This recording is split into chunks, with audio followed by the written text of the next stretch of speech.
Okay, so this car right here is a 70 Challenger RTSE. It's a factory 440 automatic air conditioning car. It's a very rare car because it uses the gator grain top on it. Not very many cars came out with that. Extremely unique, especially on an RT with an SE package. The basic bodywork has been done on this already. So basically we have it as close as we can get without using primer to get the highs and the lows. Again, that's our goal, is to get those levels even. So when you look down the side, it's just like glass. It's smooth. We have it as close as we can before we primered.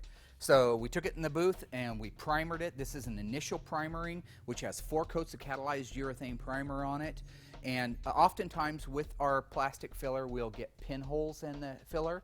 So these lines that you see are a direct result of us using like a squeegee to push the primer into those pinholes and bridge those so that when we sand them out, they'll be completely gone. There's quite a few blocks out there. This company makes some. The one that I prefer to use mostly on the E-bodies is because they do have long flat panels on them, but they also have a lot of reverse curves and outward curves on them. I like to use one that's flexible like this right here. If you don't have the ability to be able to preload it like that around a soft edge or a rounded corner, you could flatten that corner out and lose its original style line.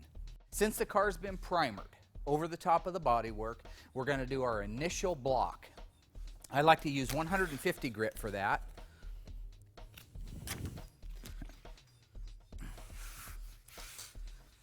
When you begin block sanding, it's very important to understand what you're trying to do, which is, as I had said earlier, trying to bring all the high spots down to meet the low spots so that it appears to be flat.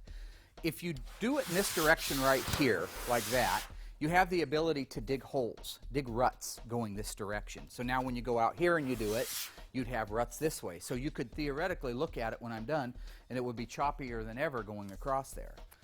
Somebody a long time ago came up with the idea of cross sanding. Basically what you're doing is you're forming a large X with your sandpaper. You're dragging your sandpaper down this direction at an angle, and then you're coming back at this angle. What that allows not to happen are any holes to be dug, because you're going at it at opposite angles like that. There at no point are you just dragging it. You're covering over your footprint every time you make a move, and it's called cross sanding. So that's what I'll do here is I'll begin up here in the middle of the car, and then I will end down here at this roof line. And it has to be a straight movement like that.